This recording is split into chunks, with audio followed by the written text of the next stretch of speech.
Olá, seja bem-vindo, seja bem-vinda. Nós falaremos hoje sobre as redes sociais e o Setembro Amarelo. Como essa modificação, advinda dos usos das tecnologias, podem afetar nosso cotidiano, a nossa saúde e contribuir tanto de forma positiva como negativa para nossas ações do dia a dia. Meu nome é Janete Aparecida Pereira Melo e estaremos juntos neste momento.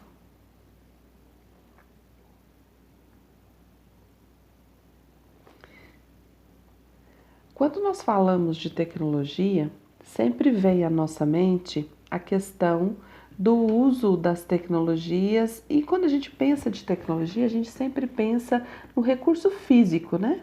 Ou seja, no computador, no celular, se é prejudicial ou não, como que se articula isso no nosso cotidiano.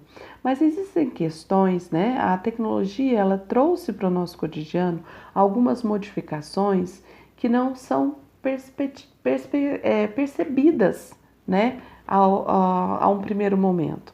Nós conseguimos identificar um ambiente bastante informatizado, nós conseguimos identificar o uso constante das tecnologias, por exemplo, pelos nossos filhos, pelos nossos alunos, mas a gente não consegue muitas vezes pensar ou identificar de forma rápida como isso modificou o nosso cotidiano. E para a gente entender essas interferências, essas interrelações entre as redes sociais e o Setembro Amarelo. Para quem não sabe, Setembro Amarelo é o mês dedicado ao combate ao suicídio, né? Então, assim, qual a interferência dessas redes sociais na nossa saúde mental? É isso que a gente vai compreender um pouquinho hoje e espero despertar em vocês várias interrogações para que a gente possa ir discutir, conversar, dialogar e, como o próprio tema, né, do Setembro Azul nos diz, vamos falar sobre isso, né? É importante a gente conversar para que através do diálogo a gente consiga estabelecer algumas relações. Então, falando de tecnologias e cotidianos, qual foi a modificação provocada no nosso cotidiano ao longo da história da tecnologia?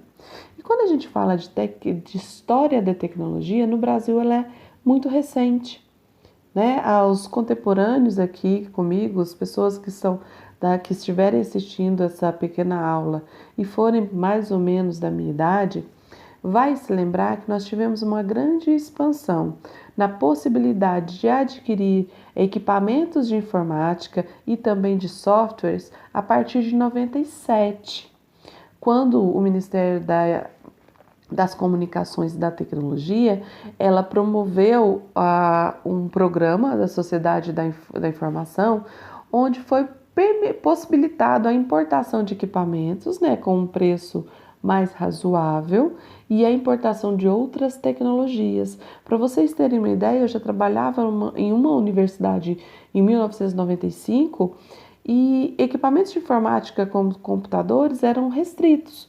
Nós tínhamos uns laboratórios de informática que eram destinados à formação dos estudantes da área de informática, propriamente dita, e na área administrativa da universidade a gente tinha somente em locais restritos como por exemplo o setor de matrícula, que controlava notas e frequências dos alunos. Então não era uma tecnologia difundida ou popularizada, eram pouquíssimas pessoas que tinham esse equipamento em casa.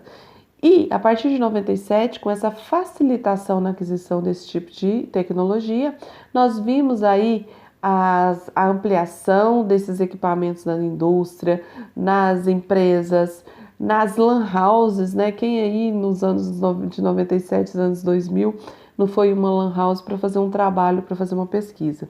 Então isso é muito novo para nós de forma popular. A partir de 97, aí nós vimos uma sucessão de aumento de usos de tecnologia. Então, primeiro foram os computadores, depois foram os notebooks, e hoje aí, né, quem é que não tem um celular, um smart, com a possibilidade aí de acessar a internet, de comunicações instantâneas. Então, essas foram as modificações visíveis, Mas nós temos também uma modificação, que é essa mais singular, que, como Pierre Lévy nos fala, que é um filósofo francês, e ele fala com muita propriedade dessas modificações, que foram as modificações da inteligência. Ou seja, a utilização de tecnologia, dos recursos de informática, da internet, ela modificou a nossa forma de pensar e também a nossa forma de agir. Por exemplo, ele nos fala em um trecho do seu livro, As Tecnologias da Inteligência, quando ouço uma palavra, isso ativa imediatamente minha mente uma rede de outras palavras, de conceitos, de modelo, mas também de imagem, de sons. Mas apenas os nós selecionados pelo contexto serão ativados com força suficiente em nossa consciência.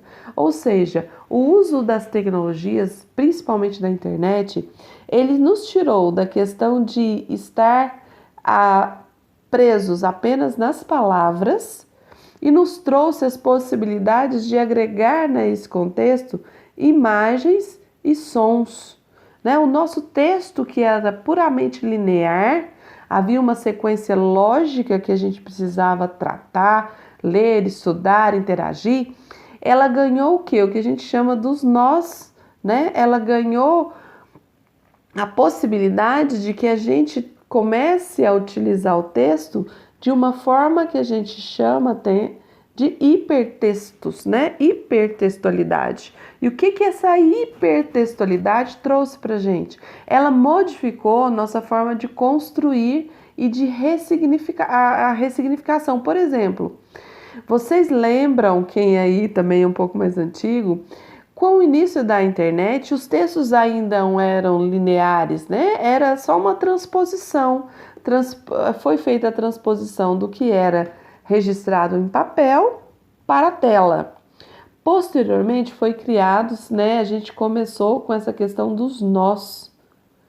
Um texto era linkado, né? Hiperlinkado a um outro texto. Estabelecia-se uma rede de conexões e agregava-se a este texto questões multimídia, ou seja, eu tinha texto, eu tinha cor, eu tinha imagem e eu tinha um pouquinho mais à frente os vídeos e o som. Então esse hipertexto ele fez com que nós modificássemos a nossa forma de leitura. Então hoje eu leio de forma linkada, né? Eu vou de um texto para o outro. Eu leio de uma forma mais ágil, mais rápida. Eu quero ir exatamente naquele nó, naquele ponto que me interessa naquele momento. O que a gente, né, principalmente os professores aí da área de linguagem, questionam muito essa aligeração, essa rapidez com que os nossos filhos aí, os nossos sobrinhos procuram informação, porque eles nasceram neste contexto de hipertextualidade. Eles aprenderam a ler neste contexto de hipertextualidade. E o que trazendo para nosso motivo da nossa palestra? As redes sociais do Setembro Amarelo, as perturbações que podem ocorrer na nossa saúde mental em decorrência disso. A facilidade de acessar informação e a quantidade de informação que nós acessamos cotidianamente é extremamente absurda, né? Às vezes você chega em casa e está com a sensação de que está com a cabeça cheia e não sabe por quê. Mas ao longo de todo o dia nós somos bombardeados com informação a todo instante.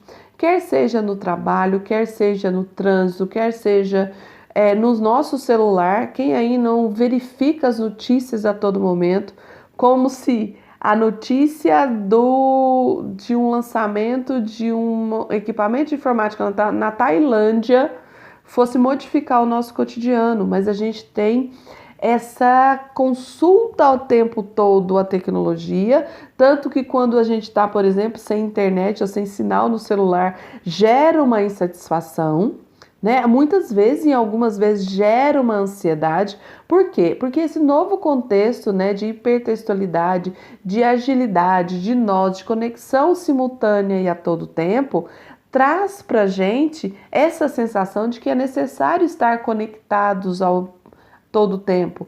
E que não é verdade, nós não precisamos ficar conectados a todo tempo. Vocês podem pensar, vocês podem ver que as notícias elas se repetem nos vários meios.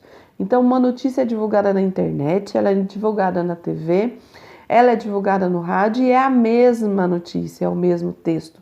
Isso gera uma sensação de ansiedade, de que está acontecendo muita coisa nova e, na verdade, uma mesma notícia é veiculada de várias formas, ou seja, utilizando-se de vários tipos de mídia diferentes, ora impressa, ora em texto, ora em imagem, ora em vídeo, ora em som. Então isso traz para a gente essa sensação que pode sim ser prejudicial. Pierre Levy nos coloca também que o advento dessa utilização, dessa expansão, popularização da internet e das tecnologias digitais, elas modificaram a nossa oralidade. Ou seja, a cultura de massa. Antes a nossa comunicação era feita basicamente de um para muitos, né? O que é um? O que significa esse um para muitos? A TV. A TV era uma mensagem para muitas pessoas, era a mesma mensagem para muitas pessoas, né? Então, o que aconteceu com a cultura de massa, né? A digitação conecta no centro de um mesmo tecido eletrônico, ou seja, cinema, rádio, televisão, jornal, e a gente ganhou a possibilidade de produzir conteúdo, né? Antes a gente tinha uma fonte, os livros, a televisão, o rádio. Então, nossa fonte, os jornais, a nossa fonte de informação era de um para muitos, daquele veículo de comunicação para toda a população. A partir do momento que a tecnologia tornou cada um de nós produtores de informação, vejam o perigo e a nossa responsabilidade. Quando eu produzo conteúdo e jogo numa rede social, por exemplo, a gente tem a tendência, principalmente na nossa geração, a considerar aquele fato veiculado como verdade. Quem aí já não recebeu uma corrente do WhatsApp com uma informação que não era verídica e passou para frente, atire a primeira pedra? Por quê? Antes, né, em um outro contexto, onde a gente não era, cada um de nós não era o produtor do conhecimento, o produtor da informação, essas fontes eram testadas, muitas vezes, né, gente, é claro que tem exceções, elas eram testadas, verificadas antes de serem veiculadas. Hoje, muitas das vezes, a gente vê uma notícia e já compartilha com todo mundo. Então, aí nós temos dois problemas muito sérios que também afetam a nossa saúde mental. Uma é a propagação de informações falsas que podem afetar a vida de terceiros que não tem nada a ver com a história. E a outra é a confiabilidade da informação. O que é essa confiabilidade da informação? Nós podemos tecer aí na rede um conjunto de informações não verdadeiras, não verídicas e que podem influenciar a percepção de realidade das pessoas. Nas redes sociais, essa percepção de realidade ela é muito, para nós, ela é muito fácil de identificar onde é o falso e onde é o verdadeiro. Mas para a geração mais nova, que já cresceu nesse contexto, fica muito difícil de separar. A quantidade de informação é muito grande. Então, nós temos que desenvolver nessas pessoas, nesses nossos filhos e alunos, a capacidade de identificar. As redes sociais é uma prova disso. Por exemplo, eu posto numa rede social uma foto minha após testar várias outras fotos, após usar um filtro adequado. Assim, eu posto numa rede social o melhor que eu tenho. E muitas vezes as pessoas, por uma fragilidade ou por uma inocência mesmo, acreditam que aquela vida idealizada é real e começa a comparar aquela vida idealizar daqueles recortes de vida e comparar com a sua. Ou seja, ela começa a achar e a se deprimir de que a vida dela não é suficientemente boa, em decorrência desses recortes que nós vemos nas redes sociais. Ninguém é plenamente 100% selfie, né? A selfie perfeita. Mas a gente tem a tendência de acreditar nisso. E é até por isso que é considerado hoje, por exemplo, o Instagram, uma das redes sociais mais nocivas à nossa autoestima e à nossa saúde mental. Por quê? Porque ela retrata ali o melhor dos melhores. É o melhor prato, a melhor foto, a melhor planta, é o melhor da nossa vida. Mas não significa que aquilo que está representado ali seja 100% de verdade.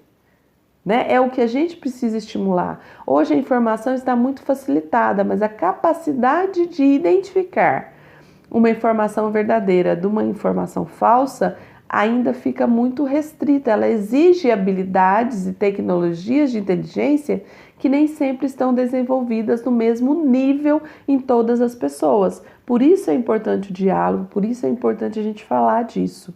Outra modificação na oralidade foi a questão do hipermediático, né? A convergência de textos, sons e imagens. Por exemplo, se eu tenho um texto muito longo, eu tenho um vídeo, muito provavelmente o vídeo será visto primeiro do que o texto. E essa limitação, por exemplo, esse privilegiar de vídeos, por exemplo, pode afetar e já afeta a nossa capacidade de leitura, por exemplo, do texto tradicional.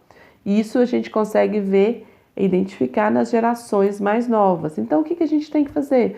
A gente tem que estimular esse offline, né? Eu postei na semana passada no meu Instagram essa questão do detox digital. Ou seja, a capacidade de a gente sim usar as tecnologias para melhorar nosso aprendizado, para facilitar as interconexões, né? Quem aí não tem um amigo que está fora, que está longe, e a gente consegue falar com ele, né? Ali na ponta do dedo, no celular, consegue mandar vídeo, consegue se comunicar, mas a gente precisa usar esses recursos realmente para promover uma comunicação. E o que pressupõe uma comunicação? Que haja um emissor, que haja um receptor e que haja uma mensagem. Estar nas redes sociais apenas para emitir opiniões ou apenas para receber opiniões, sem que haja mensagem, sem que haja o objetivo, pode sim prejudicar a nossa vida cotidiana, né? E é extremamente poderosa essa ferramenta, tanto para facilitar, né, para interagir. Quem aí já não acessou um site que chama Razões para Acreditar, que ele movimenta toda uma população, todo um grupo enorme de pessoas para atender situações extremamente benéficas para o nosso cotidiano, para a gente ver, né, coisas boas, e também para as pessoas que são atendidas. Então a gente tem os dois lados da moeda. A diferença do uso da tecnologia é o uso que a gente faz dela. A tecnologia ela não é boa nem é ruim, desde que se tenha um propósito, desde que se tenha um objetivo. Uma outra modificação foi a capacidade de simulação, né? O modelo digital não é lido ou interpretado como um texto clássico. Ele é geralmente explorado de uma forma interativa. Então ele nos propicia uma experiência, né? A gente pode fazer uma simulação. E essa simulação tanto é boa para a nossa aprendizagem, como também pode afetar a nossa saúde mental. Por exemplo, quando eu passo a simular toda uma realidade que não existe e eu passo a acreditar naquela simulação, ela não traz benefício para o meu cotidiano nem para a minha pessoa. Então é outro aspecto que a gente precisa cuidar. Pierre Levy nos fala dessa questão que é a tecnologia cognitiva e a inteligência coletiva. O que é isso? Como que a gente pode compreender isso? Esses dois termos, eles reorganizam, né, de uma forma ou de outra a visão do mundo de seus usuários e mudam seus reflexos mentais. Ou seja, quem aí também, né, que já se pegou veiculando um conceito que nem sempre ele é condizente com o seu cotidiano, né? Às vezes a gente tem opiniões ou interpretações de determinados fatos que não são nossos propriamente ditos. Eles advêm dessa inteligência coletiva. Os nossos pensamentos são moldados, né, por todo um contexto social e histórico.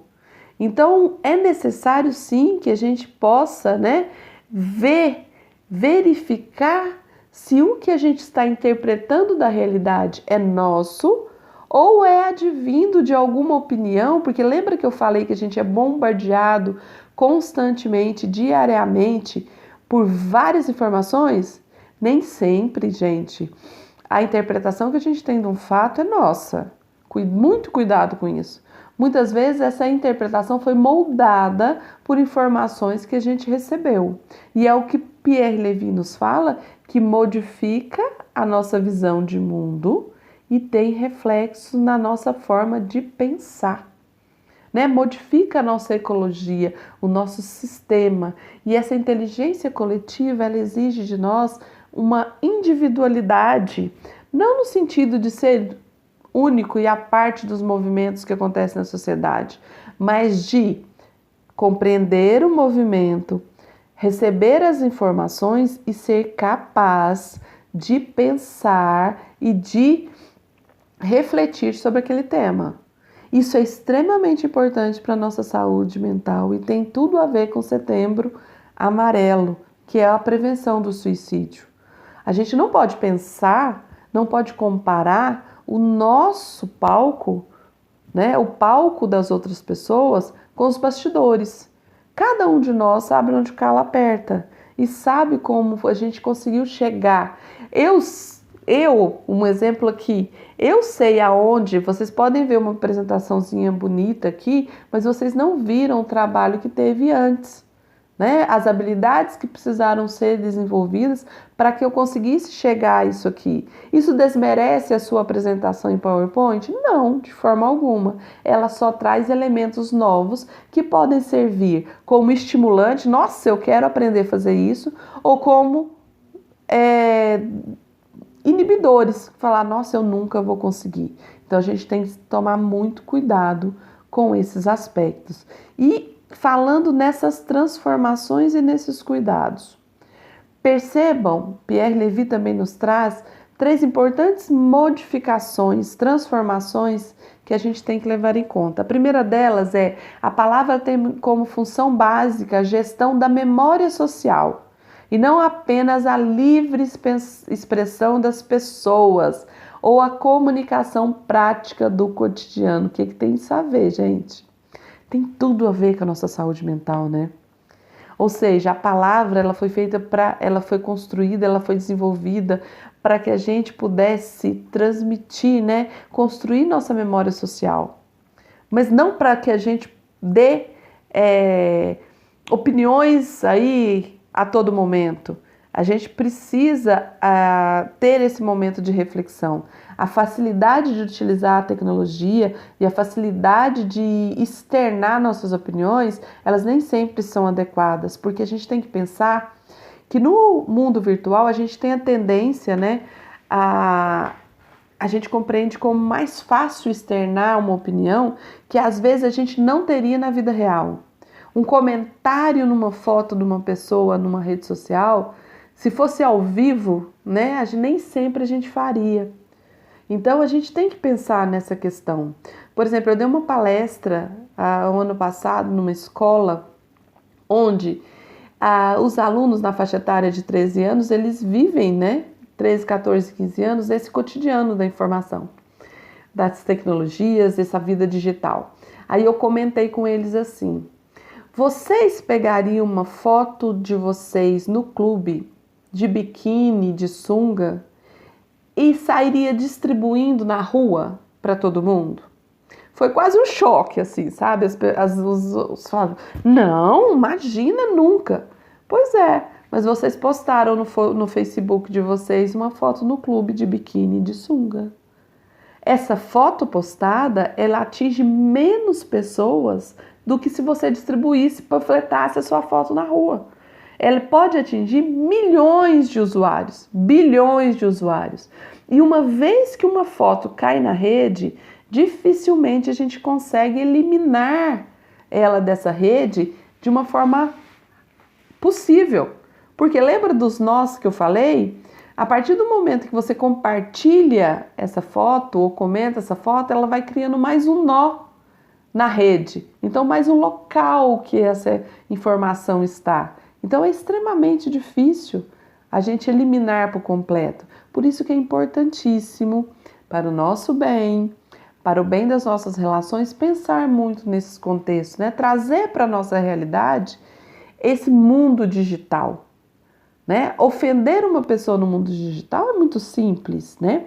Além do que a palavra muitas vezes ela não traz a conotação que a gente gostaria que trouxesse em algum momento.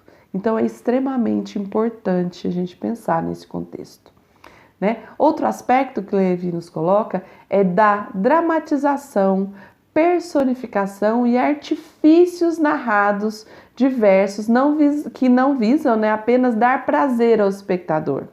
Eles são também condições sine qua non da perenidade de um conjunto de preposições em uma cultura oral. O que isso quer dizer?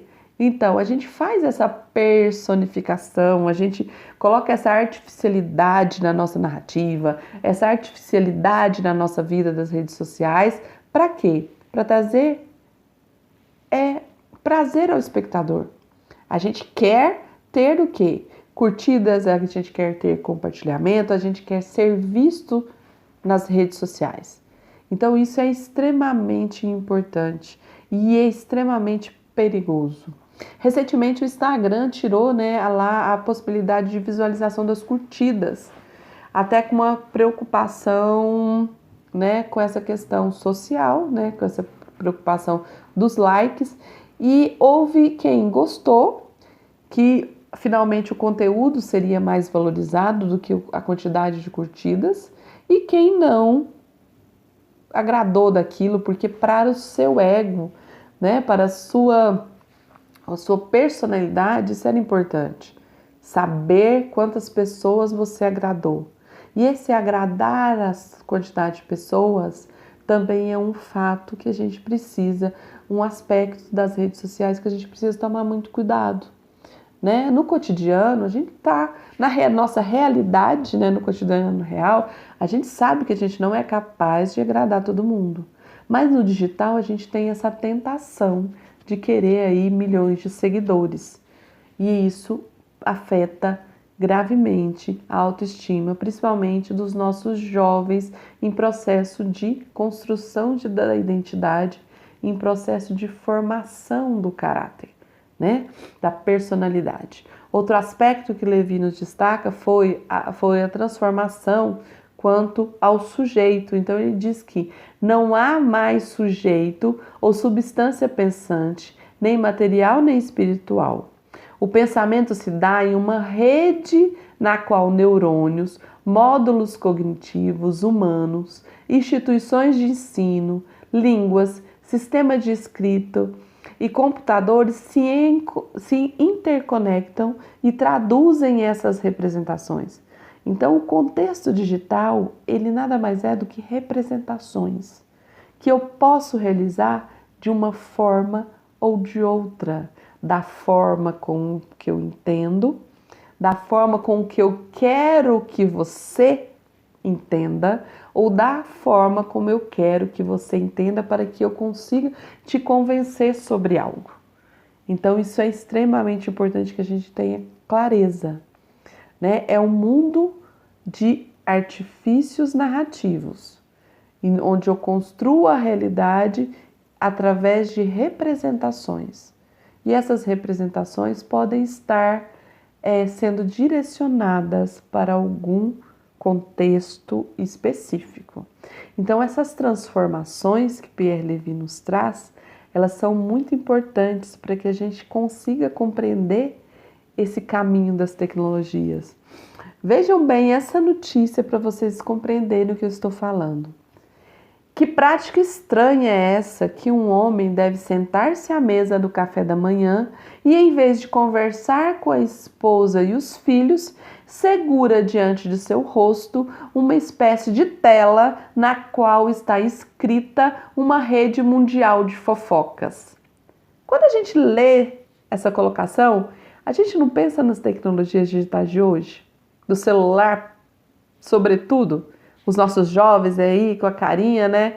Com a carinha na frente da tela. A gente não pensa? Pois é. Mas essa fala é de Charles Clooney, um sociólogo, no ano de 1909. E ele estava falando nada mais, nada menos do que do jornal. Ou seja, mudou-se a mídia. Não é mais o jornal impresso. Hoje é o celular. Mas a atitude permanece a mesma, né? Então, não é que uma tecnologia seja boa ou ruim. E hoje a gente tem a tendência de achar que ler o jornal é mais digno, né? É mais significante, traz mais experiências para as pessoas. E nem sempre é assim, né? Nós podemos utilizar as tecnologias, principalmente o celular, para aprendizagem, que é um canal fantástico, né? A um toque do dedo eu posso assistir um TEDx com excelentes experts do mundo inteiro, eu posso fazer um curso online, eu posso fazer minha faculdade, minha universidade, meu curso superior usando a tela do celular. Mas tem toda essa questão que precisa ser observada, né? Essa questão que precisa ser cuidada. Então, o que nós temos aí? O que tudo isso que eu falei para vocês, das modificações da inteligência, né, das tecnologias da inteligência, tem a ver com as redes sociais e com o Setembro Amarelo? Basicamente, nós vimos aqui, né, que a forma de pensar foi modificada ao longo do tempo com o uso dessas tecnologias. A forma de realizar as coisas, né? Uma ida ao banco que nem hoje, nem necessária ela é, né? A gente consegue resolver ali no caixa eletrônico ou pelo celular. Isso não transformou só a nossa rotina, ela transformou nossa forma de pensar. Esse aligeiramento, esse resolver tudo de forma automática e rápida, ela trouxe alguns prejuízos para a gente. A gente não é capaz, muitas vezes, de apreciar o momento, né? De apreciar a construção. Por exemplo, esse trabalho aqui, muitas vezes eu não vou apreciar a construção quando eu pesquisei sobre isso, o quanto eu estudei para falar sobre isso. Eu vou ver somente a quantidade de pessoas que assistiu a esse vídeo. E isso pode ser transformado assim em uma coisa muito ruim, né? Eu posso tomar isso como um fracasso e isso pode ser um limitador para minhas futuras ações. Vejam, eu vou fazer uma analogia para vocês percebam aí. Percebam nos perfis de vocês nas redes sociais quantos seguidores vocês têm. Por exemplo, no meu Instagram eu tenho 600 e poucas pessoas. Quando eu olho o Instagram de uma outra pessoa que, por exemplo, tem 13 mil pessoas, eu falo, nossa, tenho só 600 pessoas. Gente, vocês já pararam para pensar, para analisar quantas pessoas são 600? Trazendo uma analogia para a nossa sala de aula, tomando por base aí que nossa sala de aula seja um anfiteatro de 60 pessoas, eu tenho 10 anfiteatros cheios de pessoas. Olha o perigo que é o meu compartilhamento. Eu posso estar influenciando positivamente ou negativamente 600 pessoas com uma postagem, com um vídeo, com um comentário. Percebem que as redes sociais, elas tiram essa dimensão do real muitas vezes da gente? Você já pensou por uma pessoa, por uma criança de 15 anos, a faixa que mais aumenta o número de suicídio, gente, é de uma faixa etária de 15 a 24 anos. Isso é assustador. Entrem aí no CVV, nas redes de vocês e vejam esses números. É assustador, por falta, às vezes, dessa concepção, desse contraponto com o real. Eu mudei a minha forma de pensar, eu escalonei a minha forma de pensar de tal maneira absurda que eu acho que 600 seguidores é pouco. Né? Eu influenciar 600 pessoas não é pouco, é um luxo. Pensa se eu posso, nós, né, educadores, como que a gente pode atingir as pessoas aqui da comunidade, da comodidade da minha casa, tendo um aparelho e conexão da internet.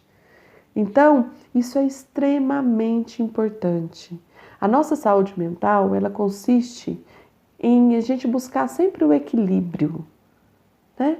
O equilíbrio nas relações pessoais, nas relações interpessoais, nas relações com as tecnologias, nas relações com o real, nas relações entre o poder, o querer, nas relações de amorosidade, de afetividade, as capacidades socioemocionais. Então, isso é muitíssimo importante.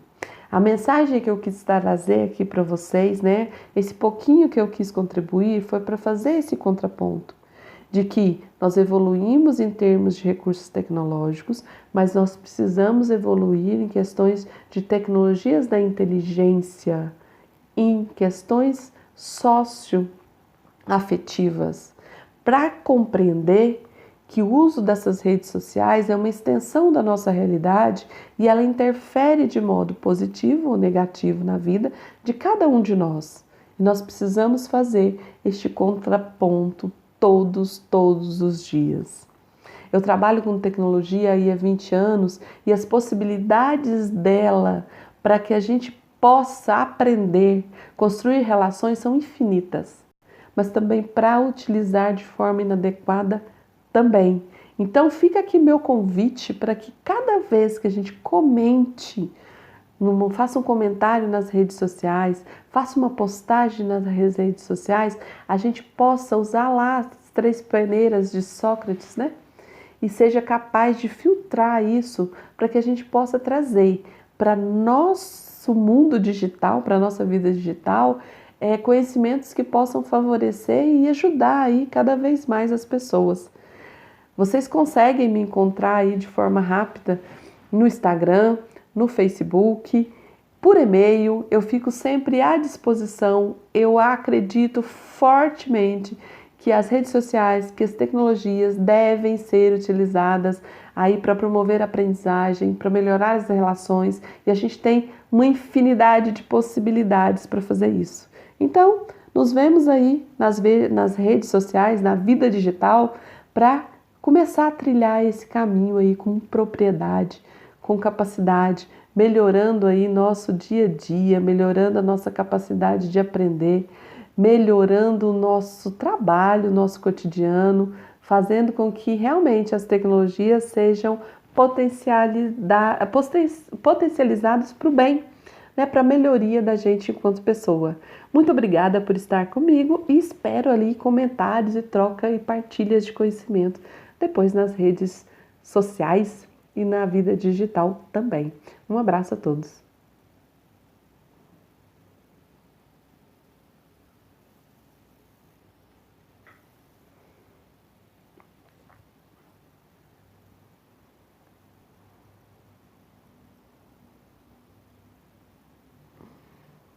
Eu não acredito que não gravou.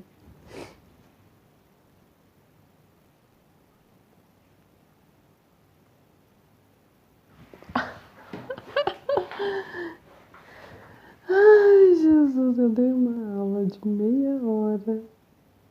Não gravou.